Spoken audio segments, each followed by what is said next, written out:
你以为这是手办？它其实是一道菜。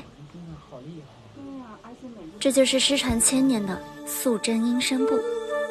其实我是想把整个烧尾宴都复刻出来，但是58道菜，光这一个菜我就学了1年。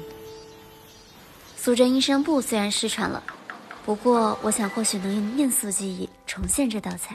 哇，这也太细了吧！这么精致的面人儿是我能做出来的吗？老师还说，烧尾宴作为大唐最顶级的宴席，可能要求更高。素贞阴参布的精巧程度有过之，我只能尽量去试试了。经过跟老师系统的学习，我觉得我又行了。喂，南翔。烧尾宴，好呀。那我做素贞阴参布，其他的就交给你了。啊？先来制作人偶所需的面团，这些材料倒在一起，加水搅和搅和，揉成面团，切成剂子。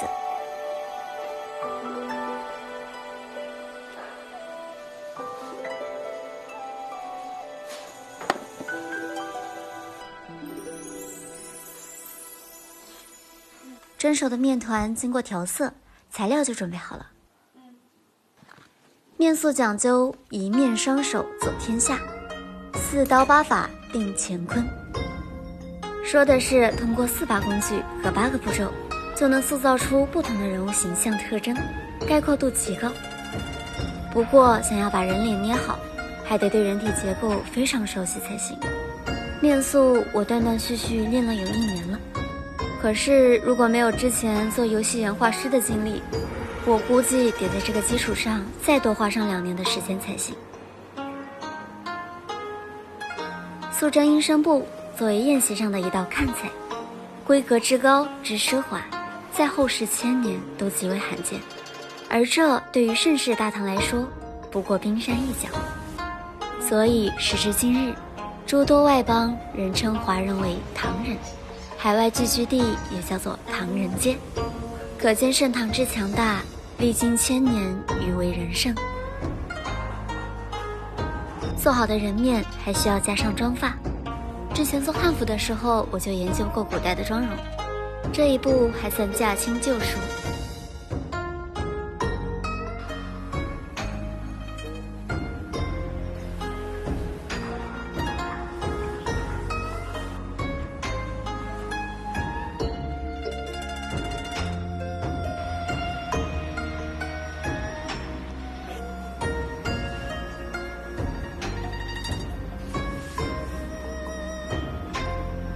烧尾宴作为盛唐最奢华的宴席，和与之齐名的满汉全席不同，它并非国宴，而是谢师宴。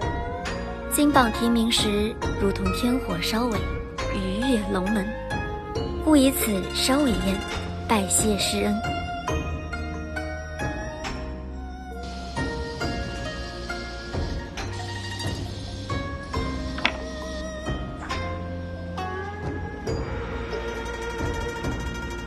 人面和手做出来之后，还需要考据服饰、形态、乐器。秦一录记载，素贞阴参布是用面做出72个惟妙惟肖的歌舞伎，组成了一个完整建制的宫廷乐队。除了翻阅资料，我还参考了剑3里的设定。作为剑网3的老玩家，知道他们一直都在深耕中国传统文化，用他们的方式给我们呈现了另一个大唐。而且现在新出了无界，手机也可以玩了，还能和电脑数据互通，让我们这些因为种种原因不得不放弃剑3的人，又一次体会到了它的魅力。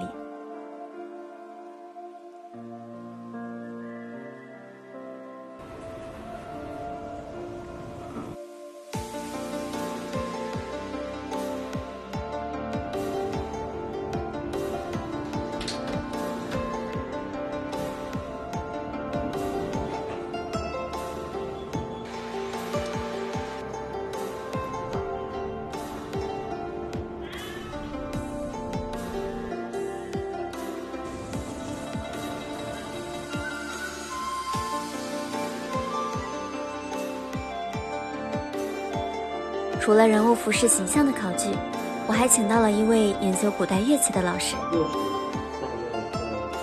这样歌舞伎弹奏的乐器就不会出错了。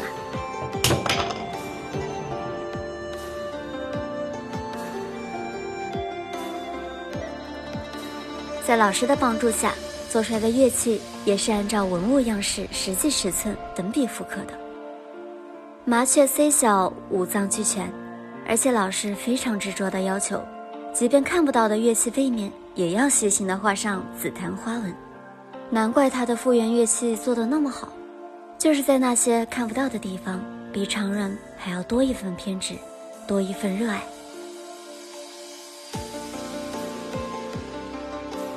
等这些小小的人儿都拿上了自己趁手的乐器，盛世大唐的宫廷音声部仿佛翩然入画。我有一段情如花，后归旧蒙古里。我有一段爱落款上，将前世印记。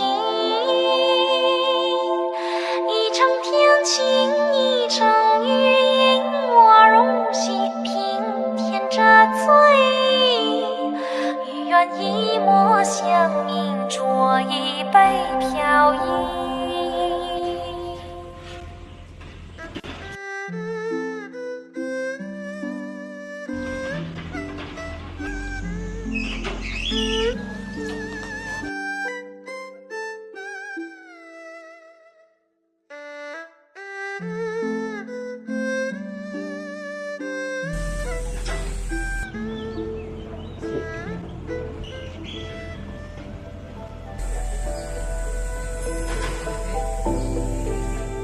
因为种种原因，后世再无烧尾宴。